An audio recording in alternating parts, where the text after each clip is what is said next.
नमस्कार, आप देख रहे हैं सुदर्शन न्यूज और मैं हूं शशि तुषार शर्मा। आज हम बात करने जा रहे हैं पाकिस्तान की बौखलाहट पर। आज हम बात करने जा रहे हैं कि किस तरीके से पाकिस्तान बलूचिस्तान का सिर्फ नाम लेने भर से बुरी तरह से तिल मिला गया है। वही पाकिस्तान जो लगातार ह्यूमन राइट्स की बात करता है, यूनाइटेड नेशंस में भारत के बारे में बार बार अपनी तमाम बातें रखता है, वही पाकिस्तान बलूचिस्तान में किस तरीके से कहर बरपाता है, किस तरीके से वहां अत्याचार करता है। चाहे सिंध की बात करें या फिर हम बात करें पाक ऑक्यूपाइड कश्मीर की, भारत सरकार ने, देश के प्रधानमंत्री नरेंद्र मोदी ने जैसे ही इसका नाम लिया, पाकिस्तान बुरी तरह से बौखला गया। लेकिन एक आशा की किरण जरूर नजर आई है बलूचिस्तान के लोगों को, और इसीलिए उनके तमाम नेता एक के बाद एक शुक्रिया तो अदा कर ही रहे हैं, साथ ही साथ वहां के हालातों के बारे में भी बता रहे हैं कि कितनी ज्यादा दुर्दशा है वहां की। लेकिन आपको बता दें कि नेताओं के खिलाफ पाकिस्तान ने राष्ट्रद्रोह का मुकदमा दर्ज किया है। आज इसी पर हम चर्चा करेंगे। हमारे साथ हमारे खास मेहमान भी जुड़ेंगे, लेकिन उससे पहले ये रिपोर्ट आप देखें।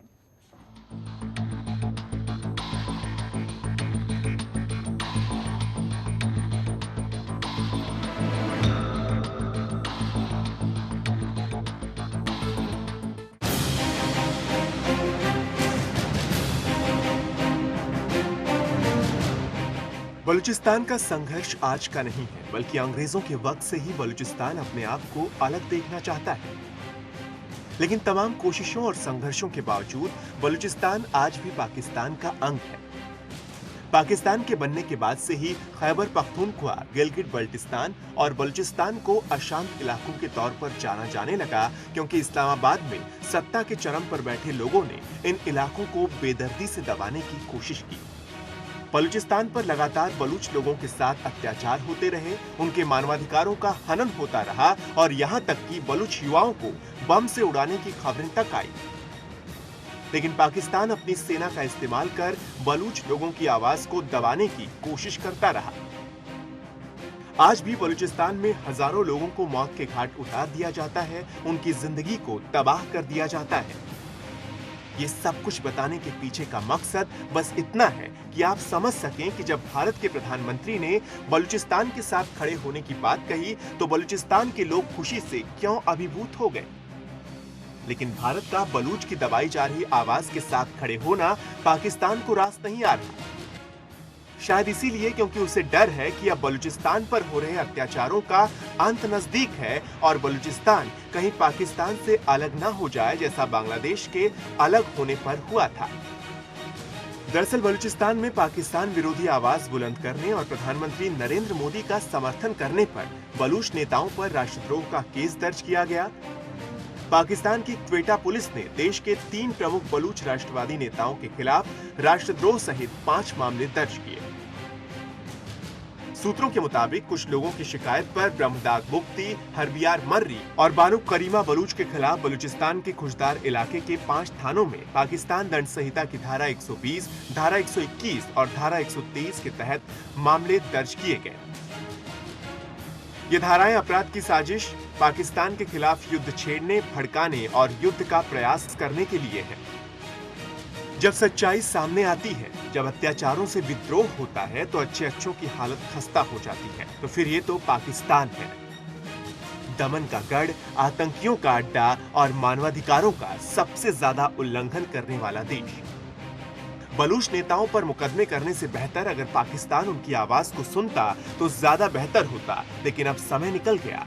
अब बलूचिस्तान के साथ पाकिस्तान की बर्बरता का अंत निकट है और इसे गद्दारी के मुकदमे से रोका नहीं जा सकता।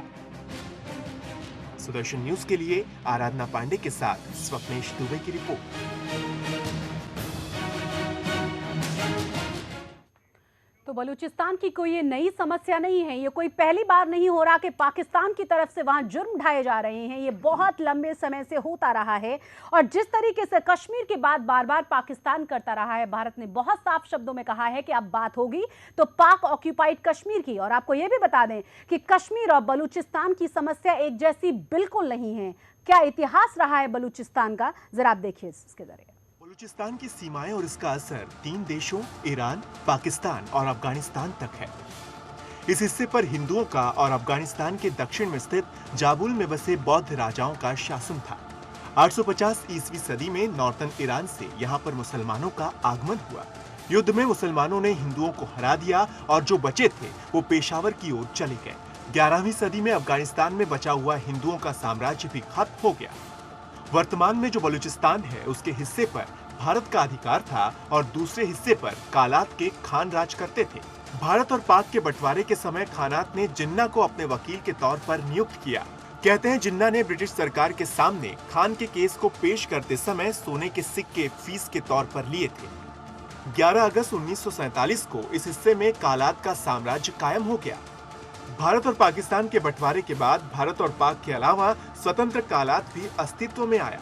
22 अक्टूबर 1947 को पाक ने जम्मू कश्मीर में घुसपैठ की और वो असफल रहा।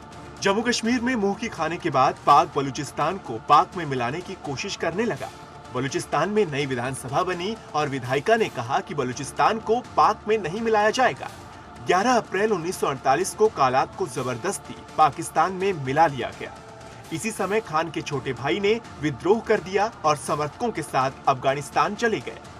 यहाँ से उन्होंने पाक के गैर कानूनी कब्जे के खिलाफ एक जंग छेड़ दी।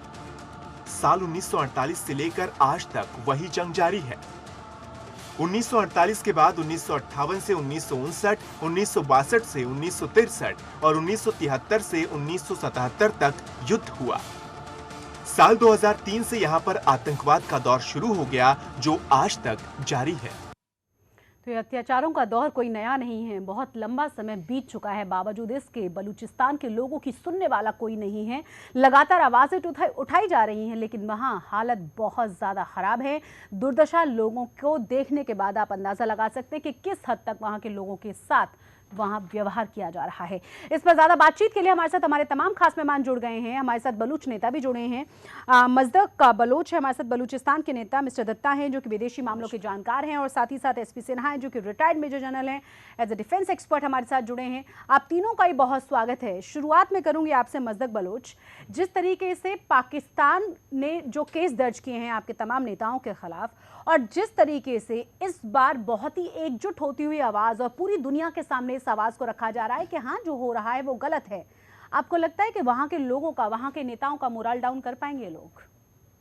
नहीं जी, इन केस बनाने से या ऐसे अरबों से किसी का मोरल डाउन नहीं हो सकता जी। और ना हमारी स्ट्रगल इतनी कमज़ोर है कि 2-4 केसों से मोरल डाउन हो जाए। और ये केस बनाने की इनकी आदत, ये फेक केसेस की और इन चीज़ों की बहुत पहले से है। हर एक्टिविस्ट के खिलाफ सैकड़ों केस पड़े हुए हैं, पेंडिंग केस पड़े हुए हैं जो इन्होंने फेक बनाते रहते हैं। उसी की बुनियाद पे ये डिसअपियर करते हैं और लाशें फेंकते हैं। और उसके अलावा ये केस बनाने से तो कोई इनका बड़ा वो अज़ाइम इनके हल नहीं हो सकते। ये हमारे ऊपर बमबारियां कर रहे हैं, ये हमारे ऊपर हमारे लोगों को ले जाके कत्ल कर रहे हैं, उनको टॉर्चर कर रहे हैं, हमारे वसाइल लूट रहे हैं। 1-4 FIR से तो कुछ हासिल नहीं कर सकते। लेकिन इसमें एक बात ये नज़र आती है कि जो जमात इस्लामी का रोल है बलूचिस्तान के अंदर इस वक्त, बाकी जो दूसरे सिविल डेथ स्क्वाड्स हैं उनके साथ जो इनकी एफिलिएशंस हैं, और इन्होंने इसी तरह बंगालियों के ऊपर ये इन्वॉल्व रहे हैं, उनके कत्लेआम में ये इसी तरह जो है अफ़गानों के कत्लेआम में इन्वॉल्व रहे हैं। इसी तरह जमात इस्लामी आज वहाँ के बलूचिस्तान के सिविल डेथ स्क्वाड्स जो कि ISI और MI उनको चलाती है पाकिस्तान आर्मी, उनकी मदद लेते हुए ये सारे लीडरों के और सारे जो बलूच एक्टिविस्ट हैं उनके खिलाफ ये कार्रवाइयाँ करते हैं। हर आम बलूचों की लाशें इन्हीं के फेंकने में ये लोग इन्वॉल्व हैं। और जो भी पाकिस्तान आर्मी जहाँ पे कमज़ोर पड़ रही है, कुछ नहीं कर पा रही, इनको यूज़ कर रही है। ये उनकी जो है मलेशियाज बनी हुई हैं और ये अपने टॉर्चर सिविल डेथ स्क्वाड्स अपने टॉर्चर सेल चला रहे हैं वहाँ पे, अपनी जेलें चला रहे हैं वहाँ पे, और ये बराबर के कत्लेआम में बलोचों के खिलाफ शरीक हैं। इसमें तो कोई बड़ी बात नहीं है इनकी। आपने देखा कितने वहाँ हालात किस तरह के हैं, कितने ज़्यादा बदतर हैं, शायद एक्सप्लेन करना भी मुश्किल हो जाए। वही पाकिस्तान, फिर से मेरा वही सवाल, किस मुंह से UN के सामने कश्मीर की समस्या की बात करता है, किस मुंह से ह्यूमन राइट्स की बात करता है, मानवाधिकारों का कब से वो लगातार उल्लंघन कर रहा है और कितने बुरी तरीके से कर रहा है।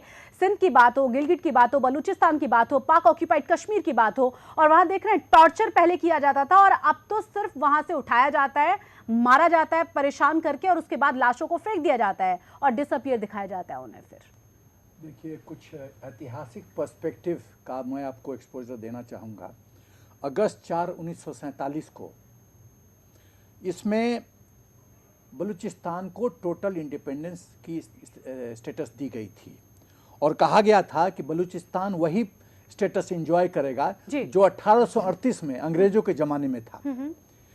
जिन्ना इनका केस लड़ रहा था और जिन्ना ने अश्योर किया था बलूचिस्तान के लीडरों नेताओं को कि आप इंडिपेंडेंट रहेंगे, हम आपके इंडिपेंडेंस में दखल नहीं देंगे जी। और फिर 11 अप्रैल 48 को पाकिस्तान जो धोखेधाड़ी किया था श्रीनगर में, वही धोखेबाजी किया बलूचिस्तान के साथ और कलात को अनेक्स कर लिया। यह है ऐतिहासिक चीज। जी। अब जानने की जरूरत है, दो चीजें जानने की जरूरत है कि बलूचिस्तान के लोग नाखुश क्यों हैं, उनकी समस्या क्या है, और एट्रोसिटीज का angle, human rights angle. Basically 3 issue है बलूचिस्तान का: human rights deprivation, economic exploitation और पाकिस्तान मिलिट्री का बूचरी। ये पहले हम एट्रोसिटीज पे आते हैं। लोग जनरल टिक्का खां को जानते हैं कि वो बूचर था बांग्लादेश का। जी। मैं कहना चाहता हूं कि टिक्का खान बांग्लादेश का ही बूचर नहीं था, वो बलूचिस्तान का ही बूचर था। अकबर खान बख्ती को पाकिस्तान के फौज ने 2006 में मारा। हाँ, मर्डर हुआ उनका। 25,000 से ज्यादा डिसअपीयरेंसेस बलूचिस्तान में हुए हैं। 8,000 लोग 2003 और 2012 में एब्डिकेट हुए हैं, अगवा किए गए हैं। पाकिस्तान की जो पॉलिसी 2008 में खाली 1102 बलूच डिसअपीयर हो गए हैं, गायब हो गए। 2 लाख बलूच 2000 से लेके 2016 के बीच में मारे गए हैं। और जो टॉर्चर की जो रिपोर्ट है, पाकिस्तान की जो पॉलिसी है, किल एंड डंप पॉलिसी, उसके तहत जो रोड साइड पे जो बॉडी मिलते हैं उसका है कि बर्न मार्क्स है, ब्रोकन लिम्स हैं, जो उंगलियों की जो नेल्स हैं वो निकाली हुई हैं। हाँ। ब्रेन, दिमाग में, हेड, फोरहेड में होल्स डिग किए हुए हैं। और बलूचिस्तान में मास ग्रेव्स, बहुत ही मैसिव पैमाने में ग्रेव्स पे इनको दफना दिया गया है। जी। और पाकिस्तान ने एक और एंगल दिया है कि लश्कर जंगवी और जमात इस्लाम ने शिया पॉपुलेशन को टारगेट करके और एक ही साल में 600 से ज्यादा शिया पॉपुलेशन को मारा गया है। अब बलूचिस्तान की नाखुश होने की बात क्या है? जी, नहीं, इस पर हम बात करेंगे। इकोनॉमिक नाखुश होने की बात हम करेंगे। इकोनॉमिक एंगल मुझे कवर करने दीजिए शशि जी। नहीं, मैं एसपी सिन्हा जी, मैं पूछूंगी, इकोनॉमिक एंगल भी पूछूंगी, और जिस तरीके से वहां पे खान है संपदा की, किस तरीके से उसके साथ लूटपाट हो रही है और किस तरीके से वहां चाइना की मदद से वहां लगातार इस तरह की चीजें जारी हैं, उस पर भी हम चर्चा करेंगे। लेकिन उससे पहले सवाल ये मिस्टर दत्ता, लगातार इस तरह की घटनाएं हम बहुत लंबे समय से देख रहे हैं। आवाज पहली बार इतने बुलंद सुर में उठाई गई है। पाकिस्तान को छोड़िए, पाकिस्तान की बौखलाहट बार बार नजर आ रही है। आपने ये देखा कि बलूचिस्तान के लोगों को भी वहां से एक आशा की किरण नजर आई। मेरा सवाल ये कि क्या सल्यूशन इतना आसान होगा?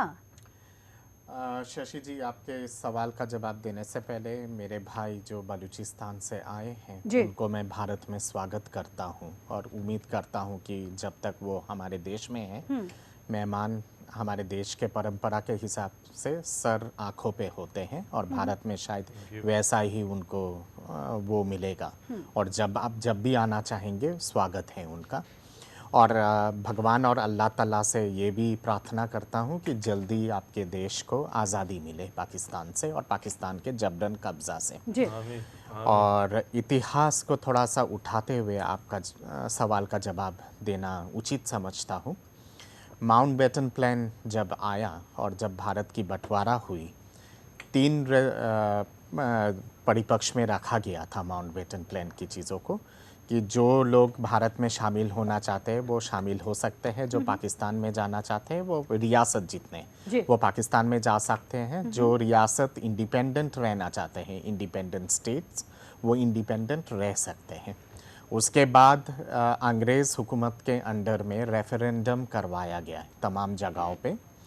वेस्ट पाकिस्तान के परिपक्ष में ही बताना आवश्यक होता है कि बलूचिस्तान के पॉपुलेशन उस ज़माने के उस पे से मात्र 5% पॉपुलेशन ने हिस्सा लिया था रेफरेंडम पे। नॉर्थ वेस्ट फ्रंटियर प्रोविंस के 3 से 3.5% के बीच लोगों ने टोटल पॉपुलेशन के रेफरेंडम में हिस्सा लिया था।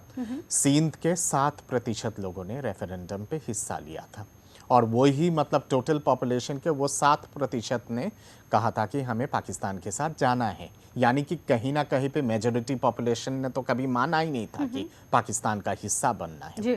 उसके बाद नवाब ऑफ कलाट, उनको नज़रबंद किया गया, हाउस अरेस्ट किया गया, और सर पे राइफल रख के द एक्ट ऑफ एक्सेशन पे उनसे जबरन साइन करवाया गया, और वो मध्य रात्रि पे हुआ था तमाम चीज़ें। और उस तरह से पाकिस्तान ने जबरन कब्जा किया है बलूचिस्तान पे।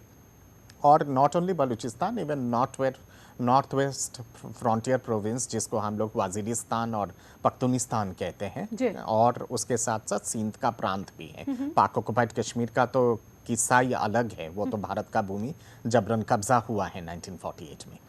तो इस परिप्रेक्ष्य को ध्यान में रखते हुए हमें बलूचिस्तान के मामला को समझने की कोशिश होनी चाहिए और देखनी चाहिए। जी।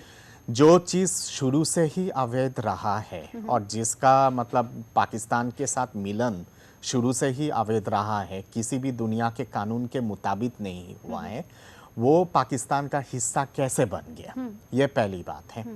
दूसरी बात यहाँ पे है कि जिस हिसाब से एथनिक क्लेंजिंग हो रहा है बलूचिस्तान पे, और जेनोसाइड जिस हिसाब से चल रहा है, और उसके जो एक इतिहास है, वो इतिहास आप जाके लोगों के सामने, पूरी दुनिया के सामने आया है। हाँ। इसलिए आया है क्योंकि भारत के प्रधानमंत्री ने जिस हिसाब से उन्होंने इस मुद्दे को उठाया है अंतर्राष्ट्रीय लेवल पे, और ख़ास करके 15 अगस्त पे जो उन्होंने लाल किले से जो उन्होंने भाषण दिया, और जिस पे उन्होंने सहानुभूति जाहिर की है वहाँ के लोगों के लिए, पाक ऑक्युपाइड कश्मीर के लोगों के लिए, गिलगिट बल्टिस्तान के लिए, बलूचिस्तान के लिए, तो मैं समझता हूँ कि वो कहते हैं ना कि the worms have come out of the Pandora box. Pandora box से सारी चीज़ें बाहर निकल के आ गया है, और पाकिस्तान का जो आर्थिक परिस्थिति है या फिर सामाजिक परिस्थिति है, जिसके बारे में मैंने शुरू से ही कहा है कि 15 साल पहले पाकिस्तान का सोशल और इकोनॉमिक बैल्कनाइजेशन हो चुका है। एक खोखला स्टेट है, उस पर जबरन पॉलिटिकल हस्तक्षेप के चलते कब्जा अलग अलग प्रांतों पे किया जा रहा है, और कब्जा है अलग अलग प्रांतों पे। जिस दिन अंतर्राष्ट्रीय समुदाय इस चीज़ को ज़ोर शोर से उठाना शुरू कर देंगे अलग अलग अंतर्राष्ट्रीय प्लेटफॉर्म पे, और ख़ास करके अमेरिका का जो कहीं ना कहीं पे टैसिट आशीर्वाद है पाकिस्तान के ऊपर, तमाम राजनीतिक और भौगोलिक कारण के चलते, वो जिस दिन हट जाएगा, मैं समझता हूँ कि 24 घंटा भी नहीं लगेगा पाकिस्तान का पॉलिटिकल बिखरार होने के लिए और डिसइंटीग्रेशन प्रोसेस। लेकिन सवाल फिर से वही, मिस्टर सिन्हा जवाब देना चाहते हैं, सवाल फिर से वही कि क्या इतना आसान होगा, और जो हम लगातार बातें करते रहे, क्या अंतर्राष्ट्रीय समुदाय को ये तमाम चीज़ें नज़र नहीं आ रही हैं? जिस तरह से ह्यूमन राइट्स की हम लगातार बात कर रहे हैं, वहाँ के वीडियोस देखिए, वहाँ के हालात जानने की कोशिश करिए, सिहर उठे कोई भी इंसान कि आखिर पाकिस्तान कर क्या रहा है। वही पाकिस्तान जो तमाम अपने आतंकवादियों को हर एक लेवल पे आगे पहुंचकर शह देता है, उन्हें मदद करता है, और आम नागरिकों के साथ, आम इंसान के साथ वो किस तरह की बर्बरता कर रहा है। शशि जी, 5 बिंदुओं पे मैं टिप्पणी करना पसंद करूंगा। पहला जो आपका ये ऑब्जर्वेशन है कि क्या बलूचिस्तान को सफलता मिलेगी, मैं सिर्फ एक बात कहना चाहता हूँ, जब जनता जनार्दन रोड पे उतर जाए, जब पूरा जनता विद्रोह करे, जब फॉल ऑफ बैस्टिल हो सकता है, मैरी एंटोनिएटो को हटाया जा सकता है, तो यहाँ क्यों नहीं? तो यहाँ क्यों नहीं? आप तभी तक हुकूमत कर सकते। अभी टर्की में क्या हुआ, जब आम जनता रोड पे आ गई, टैंक्स तक को रोक दिया गया, तो कू फेल हो गया। तो बलूचिस्तान की जो धड़कन है, जो आवाम की जो आवाज़ है, वो इतनी बुलंदी धीरे धीरे होती जा रही है कि पाकिस्तान को झुकना ही पड़ेगा। और पाकिस्तान एक इंडिपेंडेंट कंट्री नहीं है विश्व का, विश्व में और भी देश हैं जो उनको उसकी रवैया को देख रहे हैं। तो पहली बात तो मैं ये कहना चाहूँगा। दूसरा चीज़ मैं ये कहना चाहता हूँ शशि जी कि बलूचिस्तान जो है पाकिस्तान का सबसे बड़ा प्रोविंस है और सबसे गरीब प्रोविंस है। बलूचिस्तान रिच है कॉपर एंड गोल्ड में, स्ट्रेटेजिक मिनरल्स में है। गैस में पाकिस्तान का पूरा गैस का रिक्वायरमेंट बलूचिस्तान देता है। पूरा होता है। और मिलता क्या है बदले में? कुछ नहीं। बलूचिस्तान हेविली डेट में है, उसको रेवेन्यू नहीं मिलती, रॉयल्टी नहीं मिलती। और एक मतलब बलूचिस्तान का आर्थिक रूप से मैं बहुत स्ट्रॉन्ग शब्द इस्तेमाल करने जा रहा हूं कि आर्थिक रूप से बलूचिस्तान का बलात्कार हो रहा है। और बेसिक एम्यूनिटीज, बिजली और पानी की तरह एम्यूनिटीज नहीं है। और मैं ये कहना चाहता हूं कि जैसे ग्वाडर पोर्ट जब चाइना सीपीईसी के तहत चाइना बना रहा है ग्वाडर पोर्ट, उसमें कितने बलूचिस्तान लोकल लोग को नौकरी दी गई है? हार्डली, कुछ भी नहीं। जो बलूच रेजिमेंट है उसमें खाली 10% बलूच हैं, बाकी सब पाकिस्तानी पंजाबी हैं। तो इस तरह से जो दुर्व्यवहार किया गया है, ये कभी कभी पाकिस्तान कश्मीर के संदर्भ में ह्यूमन राइट्स की बात करता है। ह्यूमन राइट्स का तो मैंने बता दिया कि कितने लोग के साथ एट्रोसिटीज हुई है बलूचिस्तान में। बिल्कुल। बख्ती जी को मारा गया 2006 में। तो कहने का मतलब है कि दूसरी बात जो मैं कहना चाहता हूं शशि जी, कि मोदी जी की जो लीडरशिप है उसको सराहना करनी पड़ेगी, क्योंकि दो चीजें उन्होंने कहा। एक, हमारा जो काबुलीवाला, रवींद्रनाथ टैगोर का किताब था काबुलीवाला, बिल्कुल हम सब ने पढ़ा। उन दिनों से जो हमारे अफगानिस्तान बलूचिस्तान के लिए हमारा दिल धड़कता है, प्रेम से हम बलूचिस्तान को याद करते हैं काबुलीवाला के दिन से। तो मोदी जी ने पाकिस्तान को उसका आईना दिखाया है और उसको कहा है कि तुम्हारा जो ये डबल कैरेक्टर है, तुम ह्यूमन राइट्स की बात करते हो कश्मीर में और बलूचिस्तान में ये करते हो, ये जो दुर्व्यवहार करते हो, ये नहीं चलेगा ज्यादा देर। ठीक है। और ये मैं कहना चाहता वो दुर्व्यवहार जरा हम जान लें। मजदक हमें ज्यादा अच्छे तरीके से समझा पाएंगे। मजदक, जितने भी लोग वहां के लोगों के लिए लड़ाई लड़ रहे हैं वो वहां बलूचिस्तान में नहीं है, क्योंकि बलूचिस्तान में रहकर लड़ाई लड़ना इतना आसान नहीं है। बहुत अलग अलग जगहों पर पहुंचकर वो पूरी कोशिश कर रहे हैं कि कम से कम वहां के लोगों के लिए एक लड़ाई को लड़ाया जा सके और जीता जा सके। सवाल ये कि वहां पर किस तरह के हालात हैं? क्या हालात इतने बदतर हैं कि आवाज उठाना उतना दूभर है? जी, वहाँ पे ऐसा नहीं है कि बलूचिस्तान के अंदर से कोई आवाज़ नहीं उठा रहा और सब बाहर से। ये तो कुछ खुशकिस्मत लोग हैं जो बाहर निकल गए हैं जिंदा और बाहर से आवाज़ उठा रहे हैं। बलूचिस्तान के अंदर अभी भी बहुत सी आवाज़ें हैं जिनको दबाया जा रहा है। जी, जो आए दिन जो लाशें जो गिर रही हैं, ये किन की गिर रही हैं? ये उन्हीं की गिर रही हैं जो आवाज़ उठा रहे हैं, जो कह रहे हैं कि पाकिस्तान हम आपका हिस्सा नहीं है। हम पहली बात मैं कुछ फैक्ट्स ये क्लियर कर दूँ कि बलूचिस्तान इंडिया की कोई रियासत नहीं रही है। बलूचिस्तान 700 साल से आज़ाद मुल्क रहा है। हम इंडिया के पार्टनर रह चुके हैं, लेकिन हम कोई रियासत नहीं थे। हम ना कश्मीर थे, ना हम हैदराबाद थे, ना हम कुछ और थे। वो इंडिया के अंदरूनी मामले अलग हैं। हम क्यों कहते हैं कि हम इंटरनेशनल मामला? क्योंकि हम आज़ाद कंट्री थे और हम 700 साल से आज़ाद थे। ना हमें ब्रिटिश ने रूल किया है, ना हमें किसी और ने रूल किया है। जी हाँ, एक छोटा सा हिस्सा था जो खान ऑफ बलोच ने जो है ब्रिटिश को लीज पे दिया था, जो कि ब्रिटिश बलूचिस्तान कहलाता था, वो लीज पे दिया गया था। उसके अलावा बलूचिस्तान ने बाकायदा अपनी उसने हाउस ऑफ कॉमन्स ने फैसला करके बताया कि हम पाकिस्तान में कोई शामिल होना नहीं चाहते हैं, ना हमारा कोई पाकिस्तान से लेना देना है जी। और जिन्ना साहब ने जो है आके, साहब तो नहीं कहूँगा, जिन्ना जो हमारे कातिल हैं, जिन्होंने हमारा कत्लेआम किया है और जिनको ज़बरदस्ती पाकिस्तान हमारा बाबाए कौम बनाने की कोशिश करते रहते हैं, जो हमारे स्कूलों में सिलेबस पढ़ाने की कोशिश करते रहते हैं। तो ये जिन्ना ने आके पहले तो इंडिया को इन्होंने तोड़ा और उसके बाद आके हमारे ऊपर कब्जा किया। और हमारी जो खान साहब हैं, खान साहब के साथ उस ज़माने की उनकी जो खान साहब थे, उनके साथ उनकी क्वीन को, दोनों को अरेस्ट करके रावलपिंडी ले जाया गया। ये यहाँ पे कोई ऐसा वो नहीं था कि जी बंदूक रख के क्या, कलात की मस्जिद के मीनार गिराए गए, शहीद किए गए तोपों से, पाकिस्तानी तोपों ने हमारे ऊपर हमला किया गया, हमारे शहीद वहाँ पे हैं। और हम जो है हमने बाकायदा उस टाइम से जंग लड़ी है, उस टाइम से आज तक जंग जारी है। ये कोई नई जंग नहीं है, ये वही जंग जारी है, वही रेवोल्यूशन जारी है, वही आज़ादी की जो जद्दोजहद है वही जारी है। और मुझे एक छोटे से ब्रेक ले रुकना होगा। ब्रेक के बाद हम बात करेंगे जिस तरह से पाकिस्तान लगातार दिखाता है जिहाद के नाम पर जो कुछ हो रहा है, पूरी दुनिया में कहीं पर भी कोई आतंकवादी घटना हो, कोई भी हमला हो, कहीं ना कहीं से तार पाकिस्तान से जुड़ ही जाते हैं। इस पर भी हम बात करेंगे, लेकिन एक छोटे से ब्रेक के बाद बने रहें आप हमारे साथ।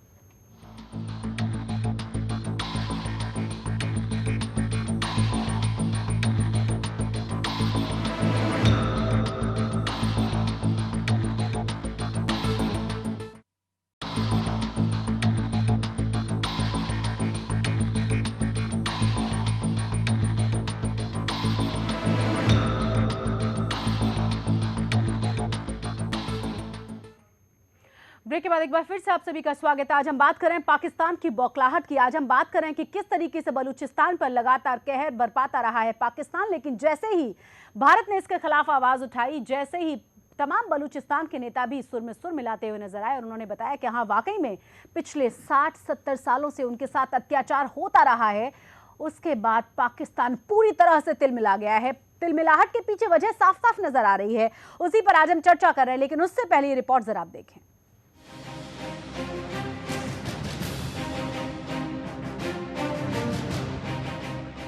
कई दशक से पाकिस्तान आतंकवाद के जरिए भारत की शांति बिगाड़ने की जीतोड़ कोशिश करता रहा है। कश्मीर के जरिए भारत के आंतरिक मामलों में दखल देना, स्थानीय लोगों को भड़काकर हिंसा पैदा करना पाकिस्तान की राष्ट्रीय नीति रही है। इसी के जरिए पाकिस्तान में सेना और आईएसआई को सत्ता में बने रहने का मौका मिलता है। लेकिन अब हालात ने करवट ली है और इस एक ही करवट ने पाकिस्तान की सेना से लेकर सरकार तक में भूकंप खड़ा कर दिया है। सर्वदलीय बैठक कर प्रधानमंत्री नरेंद्र मोदी ने ऐलान कर दिया कि न केवल पीओके भारत का हिस्सा है, बल्कि गिलगिट बाल्टिस्तान के साथ बलूचिस्तान के लोगों से पाकिस्तान का रवैया बर्दाश्त करने लायक नहीं है। नतीजा ये हुआ कि रात 3 बजे इस्लामाबाद से बलूचिस्तान के मुख्यमंत्री को मंथन करने के लिए जगा दिया गया। पाकिस्तान की बौखलाहट और डर जायज भी है, क्योंकि उसे पता है पिछले दशकों में उसने इन इलाकों में लोगों पर जो अत्याचार किए हैं, अगर एक बार दुनिया की नजर उस पर टिक गई तो पाकिस्तान का वजूद टिका रहना मुश्किल हो जाएगा। और इसकी शुरुआत हो चुकी है। अफगानिस्तान के राष्ट्रपति हामिद करजई ने बलूचिस्तान पर प्रधानमंत्री नरेंद्र मोदी के बयान की तारीफ करते हुए उसका समर्थन किया है। करजई का कहना है कि पाकिस्तान के उकसावे पर प्रतिक्रिया देने का भारत को पूरा हक है। करजई के मुताबिक बलूचिस्तान में सरकार, सेना और चरमपंथियों के हाथों यहाँ के लोगों को काफी जख्म दिए गए हैं और अब इसका अंत होना चाहिए। अफगानिस्तान के साथ ही बांग्लादेश के सूचना और प्रसारण मंत्री हसनुल हक ईनू ने भी पीएम मोदी के बयान का समर्थन किया है। ईनू ने कहा है कि पाकिस्तान आतंकवाद को बढ़ावा दे रहा है और पूरी दुनिया इस बात को जानती है। दूसरी तरफ पीओके से सटे गिलगिट बाल्टिस्तान के लोगों की जिंदगी को भी पाकिस्तान ने नर्क बना दिया है। यहाँ के लोगों के विरोध को कुचलकर पाकिस्तान यहाँ चीन के साथ कॉरिडोर बना रहा है। लोगों के शांतिपूर्ण विरोध को आतंकवाद का नाम दिया जा रहा है। पुरानी कहावत है, पाप का घड़ा एक दिन भर ही जाता है। हालिया बन रहे माहौल से अब उम्मीद जाग रही है। बलूचिस्तान के साथ गिलगिट के लोगों की तकलीफ जल्द खत्म होने वाली है। सुदर्शन न्यूज के लिए ब्यूरो रिपोर्ट के साथ सुनील धनखड़। मजदक बलोच, सवाल ये कि जिस तरह के हालात वहाँ हैं और पिछले इतने लंबे समय से वहाँ स्थितियाँ और ज़्यादा ख़राब कर दी गई हैं, जहाँ बेसिक नीड्स पूरी ना हो, जहाँ हेल्थ, अब कह रहे हैं बिजली पानी तक नहीं है, तो हेल्थ एंड शिक्षा की तो हम बात ही करना बहुत दूर है, उसकी बात ही हमें नहीं करनी चाहिए। लेकिन मेरा सवाल ये भी, जिस तरह के जिहाद की बात पाकिस्तान करता रहा है, जिस तरह के इस्लाम की बात पाकिस्तान करता रहा है, बलूचिस्तान में भी तो उसी कौम से लोग हैं ना? जी, कौम तो हमारी एक नहीं है, लेकिन मज़हब एक है। और पाकिस्तान का अपना एक जिहाद का डेफिनेशन है, जिसके तहत वो नहीं देखते जिहाद वो अफ़गानिस्तान में भी कर सकते हैं, वो बलूचिस्तान में भी कर सकते हैं, वो बांग्लादेश में भी कर सकते हैं। वो जब हमारे जवानों को कत्ल करते हैं उस टाइम वो अल्लाह अकबर के नारे भी लगा सकते हैं और हमारे जवान जो है ला इलाहा इल्लल्लाह पढ़ के शहीद हो जाते हैं। तो इनका जिहाद जो है इनके मफाद के अंदर है। ये इस्लाम को यूज़ करते हैं, इस्लाम के नाम को यूज़ करते हैं। इस्लाम के बहुत बड़े ठेकेदार बने हुए हैं दुनिया में और हर पूरी दुनिया में इन्होंने बदमाशी फैलाई हुई है। हमारा जेनोसाइड कर रहे हैं, अफ़गानिस्तान के अंदर लोगों को कत्ल कर रहे हैं। अभी ढाका में इन्होंने पहले कम किया था, अभी फिर इन्होंने जो है कार्रवाइयाँ शुरू कर दी हैं। ये जो है इंटरनेशनली टेररिज्म सप्लाई करते हैं और जो है इन्होंने इंडिया को भी नहीं छोड़ा। इंडिया के अंदर इंडिया की आवाम को कत्ल किया है। फ्रांस में जो अटैक, पेरिस अटैक में पाकिस्तानी मुलव्वस थे, सऊदी अरब के अंदर अटैक में पाकिस्तानी मुलव्वस थे, जर्मनी में और उसके अलावा यूके में, यूएस में टाइम्स स्क्वायर में अटैक हुआ, उसमें पाकिस्तानी, हर जगह दुनिया में पाकिस्तान मुलव्वस है डायरेक्टली या इनडायरेक्टली। जो भी टेररिज्म हो रहा है, और वो सब को जो है ये इस्लाम के नाम पे कर रहे हैं और इस्लाम को इन्होंने अपना ठेका बनाया हुआ है। इनको लगता है कि सिर्फ ये मुसलमान हैं और मुफ्ती इनके पास हैं और सब इनको पता है, जो कि बहुत गलत चीज़ है और गलत बात है। मुसलमान हम भी हैं, बलोच भी मुसलमान है, पश्तून भी है, सिंधी भी है। दुनिया में बहुत बड़ी आबादी है मुसलमानों की जो इनके इन तरीकों और इस आइडियोलॉजी से एग्री नहीं करते हैं, और बिल्कुल ये गलत है, ये एंटी इस्लाम आइडियोलॉजी है। आप मुझे ये भी बताएं, मैं मिस्टर दत्ता एक मिनट बस एक सवाल पूछना चाहती हूँ। वहाँ के जो हालात हैं अभी, और वहाँ जिस तरीके से वहाँ के वीडियोस हम देख रहे हैं, लोगों के बयान हम सुन रहे हैं, जिसमें वो कह रहे हैं कि उन्हें नहीं पता कि उनका भाई वापस लौटेगा शाम को या नहीं लौटेगा, उन्हें नहीं पता कि उनके पिता शाम को वापस आएंगे या नहीं आएंगे, चाहे उनके साथ बातचीत के लिए पुलिस उनको लेके जाए, सेना उनसे सिर्फ बातचीत करना चाह रही हो, उनको बिल्कुल अंदाजा नहीं रहता कि वो शाम को वापस उस अपने पिता की, उस भाई की शक्ल भी देख पाएंगे या नहीं। हालात उतने बदतर हैं। जी, बातचीत करने के लिए तो कोई नहीं लेके जाता, वो आते हैं और खुलेआम आते हैं और गांव के गांव जो है उन पर रेड करते हैं, उनमें औरतों बच्चों को वो देते हैं, वायलेंस करते हैं उनके ऊपर, और जो है जो इनको पसंद आए उसे उठा के ले जाते हैं और टॉर्चर करते हैं। और उसके अलावा जो है बमबारी करते हैं लोग गनशिप हेलीकॉप्टर से, बाकायदा जंगी तैयारे, जंगी जेट्स यूज़ हो रहे हैं आबादियों पे बमबारी करने के लिए। उसके अलावा इनके टॉर्चर सेल्स हैं जिसके अंदर बलोच भरे हुए हैं, और 20 से 25 हज़ार के दरमियान जो है बलोच मिसिंग है अभी तक, जिनमें से कईयों की म्यूटिलेटेड बॉडीज़ आई हैं। और जैसे ये मेरे यहाँ पे ये हिंदुस्तानी दोस्त बता रहे थे, बलोचों की जो लाशें मिलती हैं उनमें पाकिस्तान जिंदाबाद लिखा होता है, और उसके अलावा जो है ड्रिल की भी होती हैं, आंखें निकाली भी होती हैं, और ऑर्गन्स जो हैं हमारे शहीदों की जानों में से ऑर्गन्स मिसिंग होते हैं जी। जिनका बाकायदा पाकिस्तान आर्मी ट्रेड कर रही है। और ये किसी भी जुल्म की कोई भी इंतहा जो दुनिया में हो उससे ये लोग कम नहीं कर रहे हैं, और बल्कि ज़्यादा नई जो है वो दे रहे हैं, बेंचमार्क सेट कर रहे हैं जुल्म के बलूचिस्तान के अंदर। और ये बाकायदा हमारी नस्ल कुशी कर रहे हैं, हमारा जेनोसाइड कर रहे हैं, और जो इनके हाथ में आ रहा है हमारे साथ कर रहे हैं, और जिसके बारे में बोलने वाला कोई नहीं है। रोकना तो दूर कि कोई इनका हाथ पकड़े कि मत करो, या इनके सामने खड़ा हो के मत करो, कोई बोलने वाला नहीं है। पूरी दुनिया इनसे डगमगाई हुई है। मुझे नहीं लगता पता कि दुनिया में इतनी खामोशी क्यों है पाकिस्तान के खिलाफ। पाकिस्तान के पास है क्या जो सारी दुनिया उससे डरती है? और या तो हमारे ऊपर जुल्म दुनिया को पसंद है कि जी बलोचों के साथ जो करना है करो, हमें कोई वास्ता नहीं, या जो है पाकिस्तान का बहुत बड़ा दहशत है दुनिया की पावर्स के ऊपर जो पाकिस्तान को इस्तेमाल करते हैं या पाकिस्तान की हाँ में हाँ मिलाते हैं। पाकिस्तान को सिर्फ शायद इस्तेमाल किया जाता है मिस्टर दत्ता। पाकिस्तान का जो सबसे बड़ा, कुदरत ने जो पाकिस्तान को एक आशीर्वाद दिया है, जो पाकिस्तान पूरी दुनिया में अभिशाप की तरह इस्तेमाल करता है, वो है उसकी स्ट्रेटेजिक लोकेशन। ऐसे जगह पे वो सिचुएटेड है जिसके चलते जब तक पाकिस्तान खत्म नहीं होता है तब तक वो अपना स्ट्रेटेजिक लोकेशन का इस्तेमाल करता रहेगा। चीन के साथ भी वो अपना स्ट्रेटेजिक लोकेशन का इस्तेमाल करता है, अमेरिका के साथ भी करता है, तमाम बाकी जितने सारे देश है सबके साथ करता है। पर कुदरत ने भारत को भी वो स्ट्रेटेजिक लोकेशन दिया है जो पाकिस्तान को दिया है। और पाकिस्तान और भारत की जब कंपैरिजन हो, भारत 1000 गुना ज़्यादा हर तरह से सक्षम है पाकिस्तान के मुकाबले में। और भारत की जो लीडरशिप है, भारत की लीडरशिप आज के डेट में इतने मजबूत है, उनको इस स्ट्रेटेजिक लोकेशन के बारे में बहुत अच्छे तरह से पता है और उसका इस्तेमाल हो रहा है। और इसी के चलते धीरे धीरे करके जो मुल्क पाकिस्तान को कभी ना कभी समर्थन देता था, वो धीरे धीरे करके पाकिस्तान से अपना हाथ हटा रहे हैं। अमेरिका मोरलेस आज के डेट में हाथ हटा चुका है। सिर्फ एक खतरा अमेरिका को सताती है कि पाकिस्तान के न्यूक्लियर आर्सेनल्स किसके पास है, आतंकवादी संगठनों के पास है, या फिर ISI के पास है, या फिर हफीज सईद के पास है, या फिर पाकिस्तान आर्मी के पास है। तो ये एक प्रश्न है जो खतरनाक परिणाम जिस प्रश्न का हो सकता है वो चिंता का विषय है। दूसरी बात, जहां बात आती है, मैं समझता हूं कि चीन अपना खुद के स्ट्रेटेजिक इक्वेशन के चलते और भारत को लेके जिस तरह का खौफ है चीन के अंदर, भारत के उभरते हुए ताकत को लेके, वो अंत तक पाकिस्तान के साथ जरूर साथ देगा। और मैं समझता हूँ कि फिर भी जो सिचुएशन है उतना अंधकार नहीं है या फिर उतना खतरनाक नहीं है। मेरा मानना है कि जिस हिसाब से भौखलाहट पाकिस्तान की लीडरशिप के अंदर हो रही है, वो पाकिस्तान की लीडरशिप आज नहीं तो कल जरूर एक और मिस एडवेंचर कारगिल जैसा भारत के साथ करने की कोशिश करेगा। हाँ। और वो शायद उसकी रणनीति पाकिस्तान शायद तैयार कर रही है और एक और मिस एडवेंचर जरूर हो सकता है।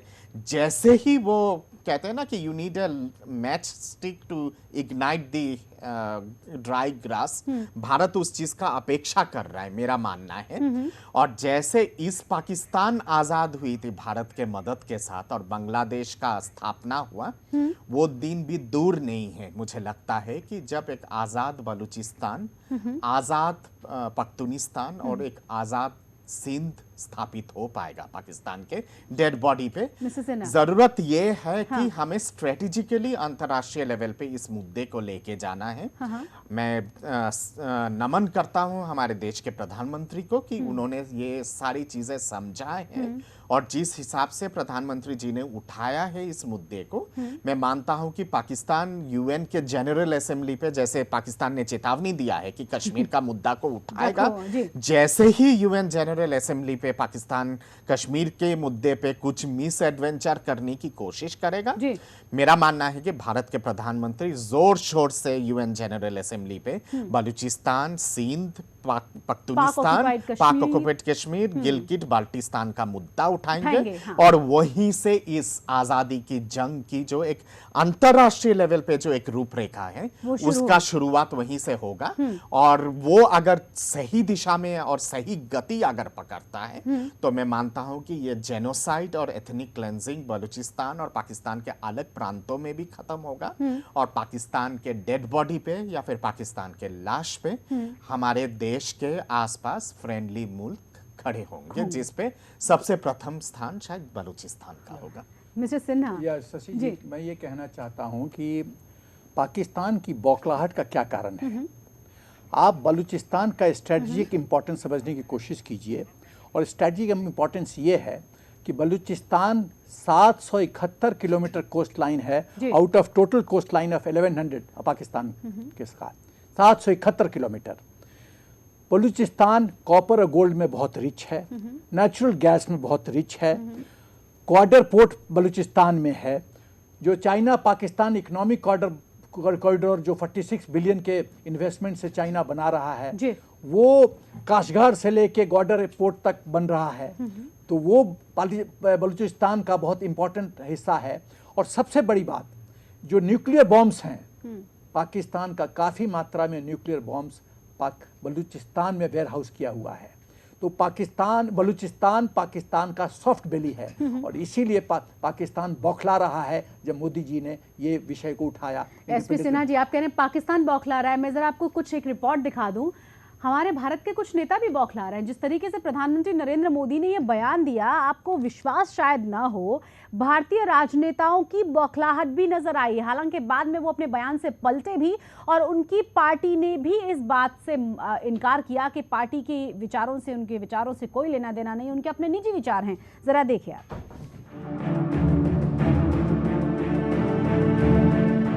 बलूचिस्तान के लोगों के दर्द को जब प्रधानमंत्री नरेंद्र मोदी ने समझने की कोशिश की तो ये बात विपक्षी पार्टी के नेताओं को रास नहीं आई और उन्होंने इस मुद्दे पर सियासत की रोटियां सेकनी शुरू कर दी। कांग्रेस नेता सलमान खुर्शीद को ये बात हजम नहीं हुई और उन्होंने क्या कुछ कहा, आप भी सुनिए। उनके भाषण को सुनकर बहुत दुख हुआ। बड़े आंकड़े उन्होंने आज सुना दिए हैं। तो अगर मुझसे पूछे ये क्या है, तो मुझे लगता है कि जैसे एक कार्यालय में एक अकाउंटेंट होता है, वो हर हफ्ते का, हर माह का अकाउंट बनाता है, आज वैसे ही उन्होंने 1-2 साल का अकाउंट दे दिया। तो सुना आपने, पाकिस्तान ने इस मुद्दे पर इतनी चिंता नहीं जताई जिनकी कड़वाहट कांग्रेस के मन में भरी हुई है। और तो और सुदर्शन न्यूज के खास कार्यक्रम चलते चलते में हमारे प्रधान संपादक सुरेश चौहान जी ने जब सलमान खुर्शीद से बलूचिस्तान पर सवाल किया तो उनकी मंशा भी जग जाहिर हो गई। पाकिस्तान पे जंग करो, हम आपके साथ हैं, हम साथ चलेंगे। बयान नहीं देने देते तो जंग देने की क्या नहीं, बात है? बयान आप दो ना, बयान कौन कर रहा है? आप तो बयान आप भी नहीं दे रहे, बात सुनिए बलूचिस्तान ना, पर आप मोदी को बात बोलने नहीं दे रहे। कांग्रेस श्रीलंका में हिंदुओं के खिलाफ सेना भेजे चलता है, मालदीव में कमांडो भेजे चलता है, वो हिंदू लेकिन बलूचिस्तान पर मोदी सेना भेजना तो दूर बोल भी नहीं सकते। ये खेल नहीं है, हाँ, ये अंतर्राष्ट्रीय कूटनीति है। ये खेल नहीं है कि यहाँ पर खड़े होके और छाती ठोकी और कह दिया कुछ, ऐसा नहीं है। अभी जब ये जाएंगे, यूएन जाएंगे, और तब इनको सब पता लग जाएगा कि वहाँ पर क्या होता है, वहाँ पर किसको क्या जवाब देना पड़ेगा। सलमान खुर्शीद के इस बयान की पूरे देश दुनिया में भारत और भारत का समर्थन करने वालों ने निंदा की है। जहां कई देशों ने इस मुद्दे पर भारत का समर्थन किया, तो वहीं कांग्रेस नेताओं का ये रवैया सवालों के घेरे में है। इससे ये साफ हो गया है कि कांग्रेस देश के साथ ही राजनीति करती है। Bureau report, Sudarshan news. तो आपको ये भी बता दें, जब कांग्रेस से इस पर बात की गई तो बहुत साफ शब्दों में कांग्रेस की तरफ से बयान आया कि ये उनके निजी विचार हैं, कांग्रेस पार्टी के इससे कोई लेना देना नहीं है।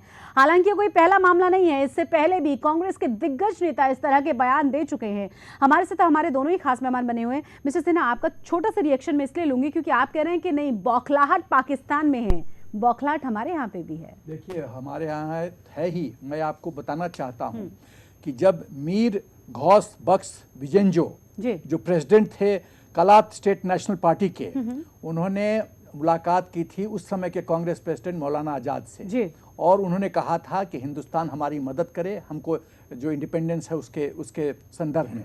नेहरू जी ने रिफ्यूज कर दिया। 2009 में ज्वाइंट स्टेटमेंट जब साइन हुआ सरमेल चेक में, तो मनमोहन सिंह ने क्या कहा कि हाँ, हम जो बलूचिस्तान का जो ग्राउंड रियलिटी है उसके संदर्भ में हम इंक्वायरी करेंगे और चेक करेंगे कि कहाँ तक पाकिस्तान का स्टैंड जो है वो सही है। और जब पार्लियामेंट में हंगामा हुआ तो उन्होंने कहा कि मैंने तो ऐसा कहा नहीं था और मेरा ये मतलब नहीं था।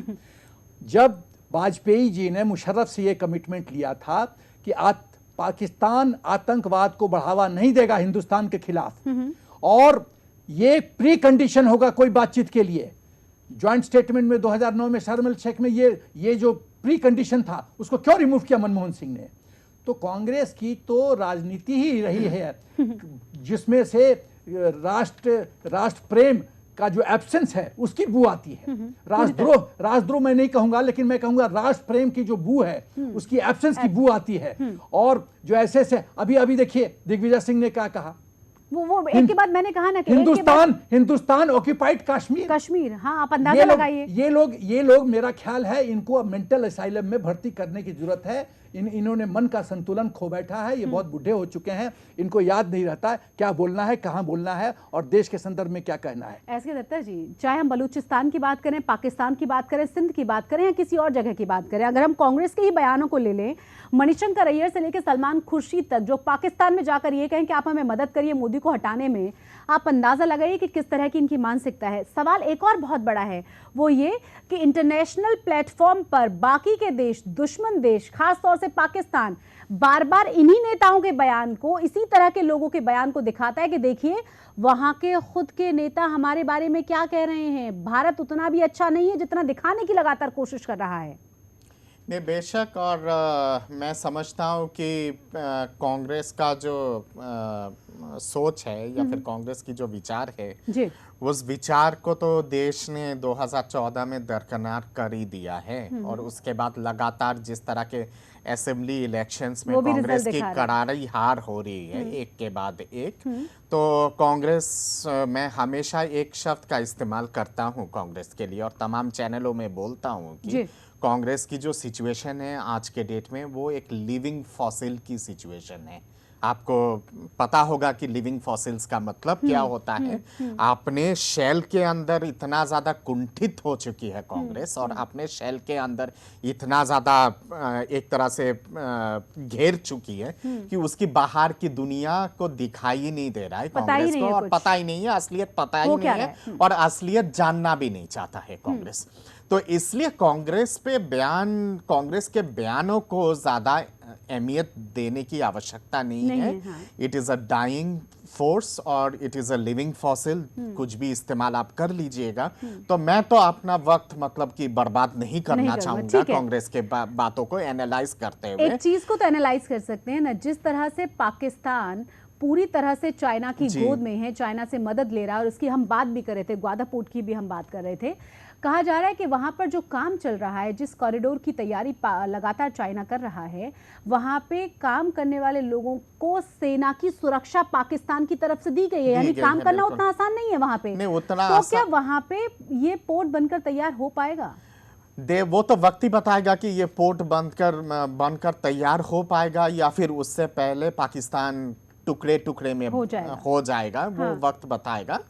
पर ये जरूर है कि भारत के परिप्रेक्ष्य में मैं दो चार बातें यहाँ रखना जरूरी समझता हूँ कि आगे के हालात को ध्यान में रखते हुए मेरा मानना है कि हमारे देश के विदेश नीति पे जिस तरह की तब्दीली हुई है और जो एक सोच बड़ा है विदेश नीति को लेके, और कहीं ना कहीं पे बिल्कुल एक यू टर्न हुआ है विदेश नीति को लेके, जो बहुत जरूरी था समय को ध्यान में रखते हुए। और जिस दिशा में विदेश नीति जा रही है वो दिशा में अगर अंत तक अगर हम लोग जा पाते हैं, जो मुझे लगता है कि हम लोग जा पाएंगे, उससे पाकिस्तान का जो एक अंतर्राष्ट्रीय लेवल पे जो पाकिस्तान नासूर बन गया है, वो नासूरी कहीं ना कहीं पे मुझे लगता है कि जड़ से खत्म हो जाएगा। और मैं मानता हूं कि जिस तरह का परिस्थिति बन रहा है, इस परिस्थिति को और आगे कल्टीवेट करने की आवश्यकता है। केवल भारत आज के डेट में बलूचिस्तान के मामले को लेके नहीं बोल रहा है। जिस हिसाब से फॉर्मर प्रेसिडेंट अफगानिस्तान के हामिद करजाई की तरफ से जिस हिसाब से उनका बयान आया है, अफगानिस्तान ने जिस तरह से समर्थन किया है भारत के बयान का, उसके साथ साथ बांग्लादेश ने जो समर्थन दिया है, दोनों ही महत्वपूर्ण इस्लामिक मुल्क हैं। हाँ। तो ये कोई मतलब कि छीट-फूट घटना नहीं है। और इसके साथ साथ अभी हाल ही में मालदीव्स ने भारत से मदद मांगा है कि आतंकवाद वहां पे रोकने के लिए पाक स्पॉन्सर्ड आतंकवाद से।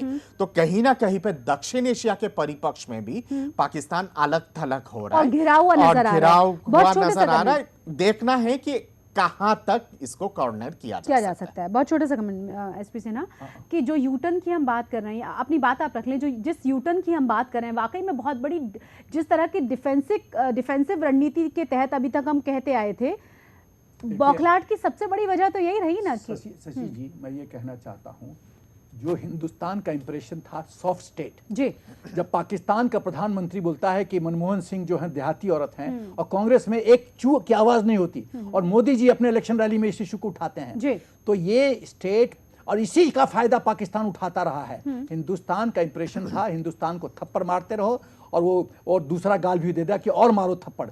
ये हिंदुस्तान का अप्रोच रहा है। पहली बार एक मैं फौजी लैंग्वेज इस्तेमाल करना चाहूंगा, पहली बार हिंदुस्तान के होराइजन पे एक शेर बब्बर हिंदुस्तान के प्रधानमंत्री के रूप में नरेंद्र मोदी जी आए हैं, जो कि आईना दिखा रहे हैं पाकिस्तान को, और ऐसा कुशल नेतृत्व कर रहे हैं और इतनी बोल्डनेस और करेज के साथ लीड कर रहे हैं कि अब पाकिस्तान डिफेंसिव पे है।